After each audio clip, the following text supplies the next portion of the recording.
O sucesso de uma migração para a nuvem da AWS está dividido em 6 etapas e muitos profissionais de TI ignoram pelo menos 3 dessas etapas nos seus projetos e por esse motivo acabam muitas vezes desistindo de fazer essa migração ou até mesmo voltando para um ambiente on-premise depois de já ter migrado o seu ambiente para a AWS. E nesse vídeo eu vou explicar para você quais são essas 6 etapas e quais delas são as mais importantes. Mas já vou deixar uma dica aqui. As 2 últimas é que vão fazer a grande diferença no seu projeto de cloud. Então, bora lá começar a entender quais são essas 6 etapas.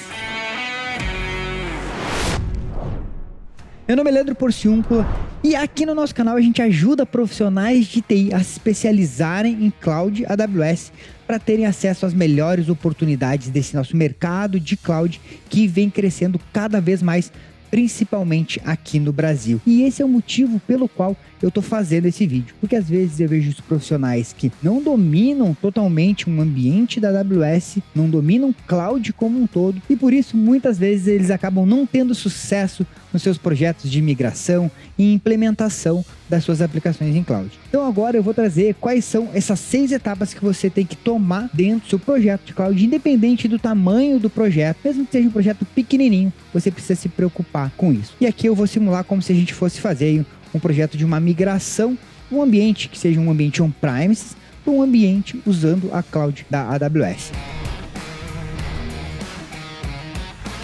Isso aqui é muito importante para você ter sucesso no seu projeto. A primeira etapa é você entender qual o problema a sua aplicação, a sua infraestrutura está tendo nesse momento. Isso é o ponto mais importante. Mas quando eu falo em problema, não é um problema técnico, e sim qual é o problema que aquele problema técnico ali está causando para sua empresa. Como, por exemplo, a gente tem aí um problema de lentidão de sistema. Qual o problema que a lentidão causa para sua empresa ou para a empresa de um cliente seu que você esteja atendendo? Esse problema às vezes é falta de produtividade ou até mesmo deixando os usuários insatisfeitos. Um outro problema que a gente tem muitas vezes é a indisponibilidade. A minha aplicação cai a todo momento. Qual é o impacto disso? O impacto desse problema aí é com que os seus clientes fiquem insatisfeitos. Às vezes não conseguem acessar a sua aplicação, se for um SaaS, por exemplo, ou se cai a sua aplicação, os funcionários da sua empresa não conseguem trabalhar, e isso atrasa muito a entrega dos projetos. Então a gente precisa, a primeira etapa aí é identificar o problema. Depois que nós identificamos o problema, aí sim a gente consegue começar a pensar num projeto de cloud. Muitas vezes eu vejo projetos iniciarem sem essa primeira etapa. E isso faz com que você construa todo o seu projeto errado. As pessoas pulam isso aqui e vão direto para a etapa número 4, que eu já vou explicar para vocês qual é. Mas essa etapa aqui ela é muito importante, porque depois que você identifica esse problema, a gente vai para a segunda etapa do nosso processo de migração, que é a gente definir o objetivo.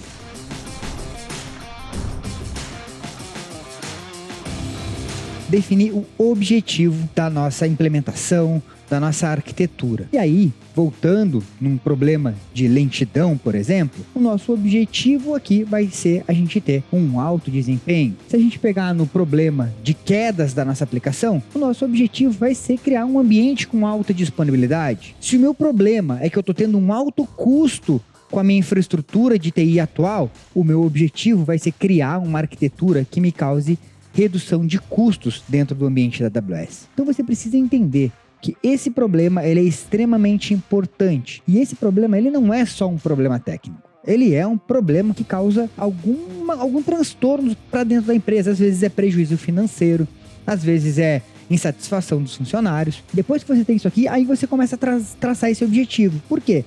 Para você saber se a arquitetura que você vai construir para essa aplicação, ela vai resolver o seu problema. Então, depois que eu tenho um problema, eu vou ir para o meu objetivo, que é resolver aquele problema. É claro que, se o meu problema é lentidão, eu vou criar uma aplicação que vai resolver esse problema. Mas eu jamais vou esquecer outros problemas que também podem ser resolvidos, como redução de custos, alta disponibilidade, escalabilidade. Então, a gente precisa definir um problema principal para depois traçar o nosso objetivo. Porque depois que a gente tem o nosso objetivo, a gente vai para a terceira etapa. E muitas vezes, alguns profissionais começam direto nessa terceira etapa, ou talvez até na quarta etapa, que eu já vou explicar para vocês. Mas a terceira etapa é a etapa onde a gente define os serviços.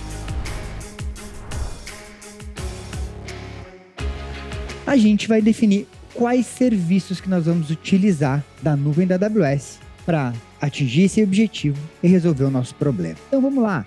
Se o meu problema era falta de disponibilidade, o meu objetivo é ter um ambiente com alta disponibilidade. Então aqui nos serviços eu vou começar a pensar como funciona a minha aplicação, quais são os serviços que eu tenho dentro da AWS que podem me ajudar a ter essa alta disponibilidade.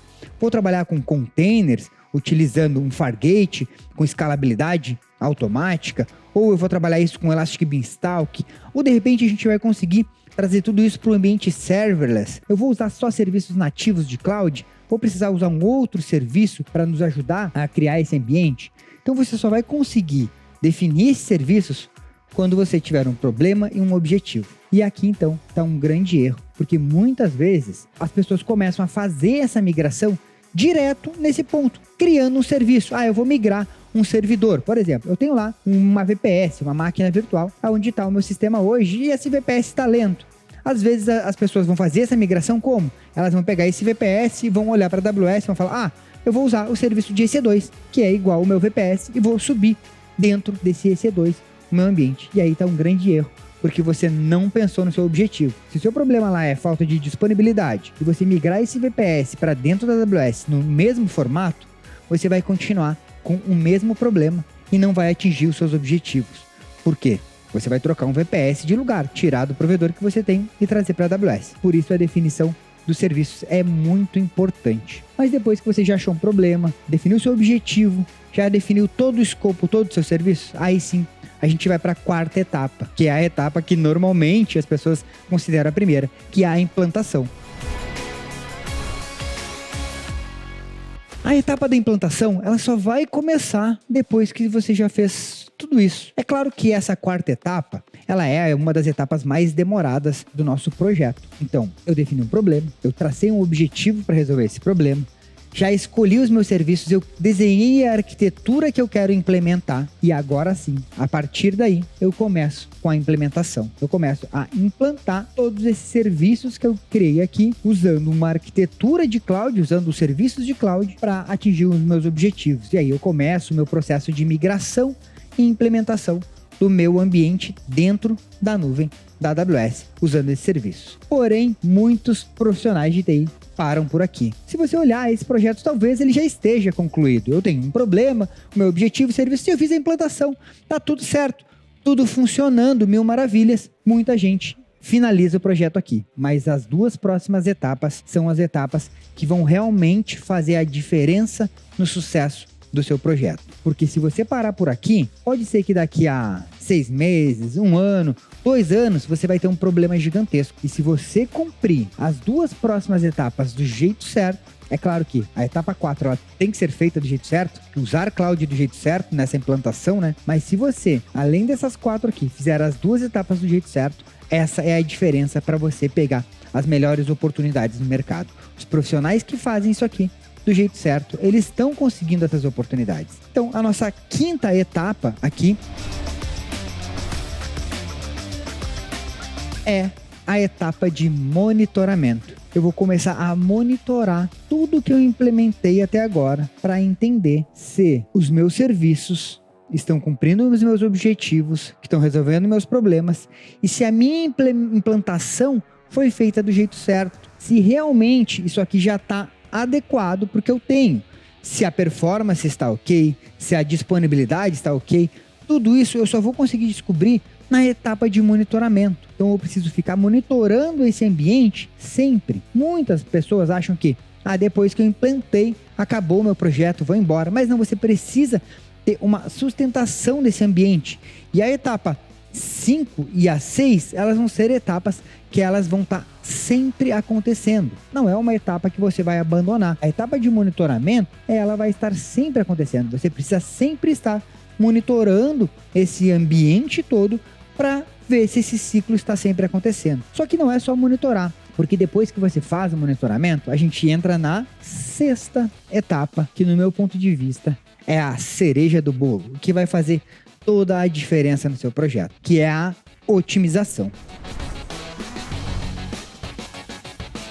O que é essa otimização?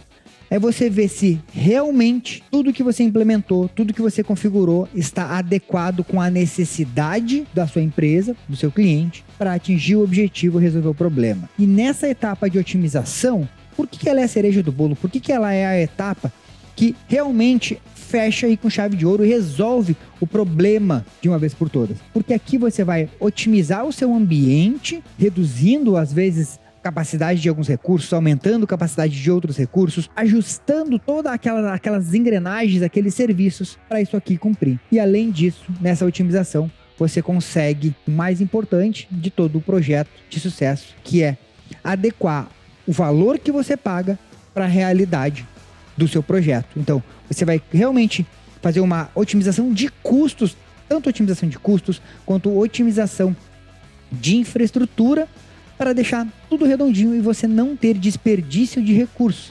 Usar somente aquilo que você realmente necessita, porque nesse é o momento que você vai pagar somente pelaquilo que você está utilizando. Então, em cloud, como você paga só pelo que você utiliza, se você otimizar e utilizar só o que você realmente precisa, você vai ter um ambiente com custo baixo e uma alta performance. Então, essa etapa de monitoramento e otimização, elas são etapas que elas têm que ficar constantemente acontecendo, e aqui a gente chama de sustentação, sustentando aquele ambiente, tanto para ver se o ambiente está rodando de forma correta, quanto fazendo o monitoramento e a otimização a todo tempo, porque pode ser que em algum momento você precise reduzir aquela infraestrutura, ou até mesmo aumentar a capacidade de algum recurso ali, criando talvez novos serviços dentro daquela arquitetura que você criou inicialmente. Então, não necessariamente esses serviços aqui que você começou no seu projeto, eles vão ficar para sempre. Você pode conectar outros serviços conforme a necessidade. Então, essa etapa de monitoramento e otimização,